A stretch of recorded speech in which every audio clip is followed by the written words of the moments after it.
Olá, que a graça de Jesus esteja com você. Estamos prontos para começarmos mais uma semana de estudos da palavra aqui no Evangelho de João. É bom ter a sua companhia, saber que você está aí comigo, não somente apreciando o nosso trabalho, mas colaborando com ele, compartilhando esse vídeo com seus amigos, familiares, membros da igreja. Tudo isso me torna assim mais grato a você por sua colaboração. Continue assim fazendo. Não se esqueça de se inscrever, caso ainda não é inscrito, e ao final de deixar o seu gostei ou não gostei. Tema de hoje, a história de fundo, o prólogo.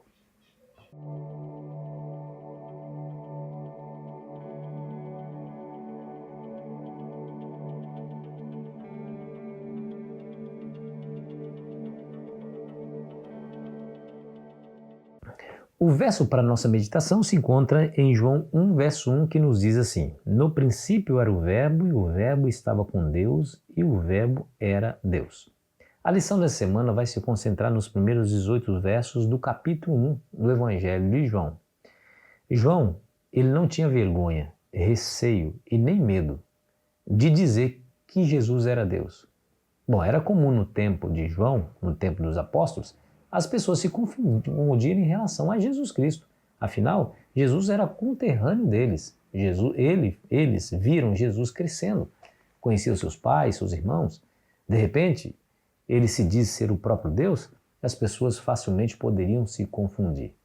Mas aquelas pessoas que viveram perto o bastante de Cristo, como João viveu, não se confundia. Jesus era o que dizia ser, um com o Pai, o próprio Deus. Veja que no verso que nós acabamos de ler, capítulo 1, versículo 1, João ancora o seu evangelho lá na criação, fazendo o link entre o Novo e o Velho Testamento. No princípio, ou seja, quando Deus começou todas as coisas, quando Deus criou todas as coisas, o Verbo estava lá. O Verbo estava lá com o princípio, estava com Deus e era o próprio Deus. Bom, de que verbo ele se refere? O verso 14 não deixa dúvidas ao nos revelar quem era o Verbo. E o Verbo se fez carne e habitou entre nós, cheio de graça e verdade, e vimos a sua glória, glória como do unigênito do Pai. Esse é o Verbo.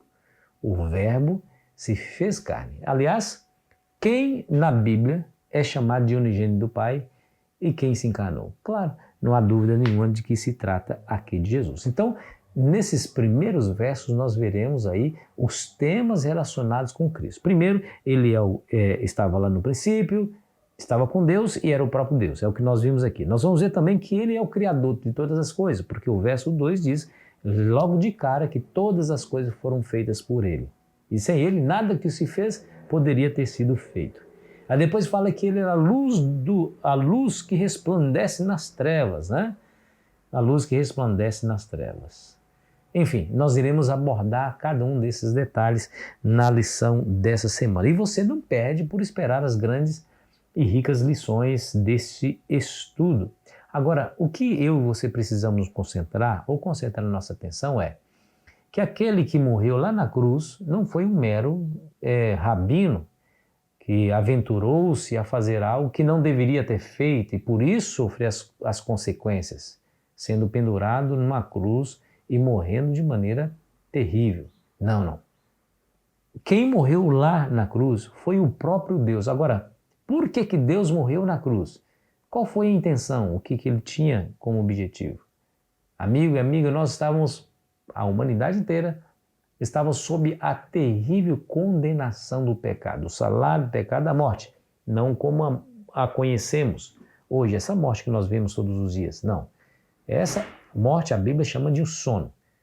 A Bíblia se refere aos horrores da segunda morte, ou seja, a inexistência total. Destruição, aniquilamento completo da raça humana.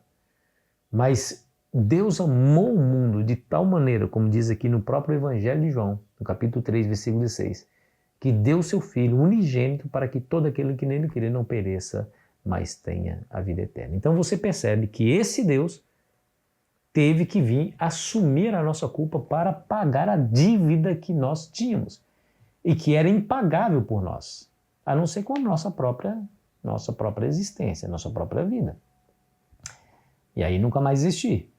Então, para nos dar a chance de vivermos eternamente, para nos dar um horizonte onde a esperança brote, o próprio Cristo veio, que foi o próprio Deus, e tomou o nosso lugar. E como nosso substituto, morreu aquela morte que nós merecíamos. E aí?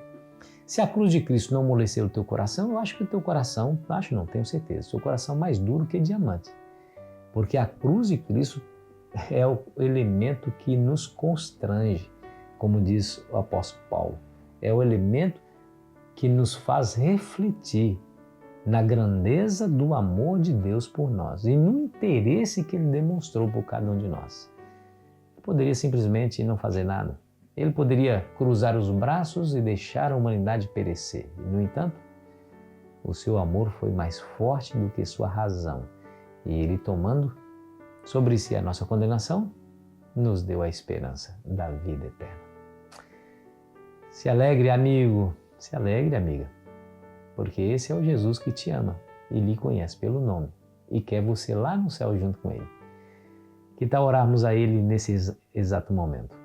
Querido Pai, te agradecemos por Jesus, seu Filho amado, enviado por Ti para tomar o nosso lugar e pagar a dívida. Bem sabemos que, escondido atrás da humanidade, estava o próprio Deus eterno, que, tomando a nossa condição, nos salvou da miséria do pecado.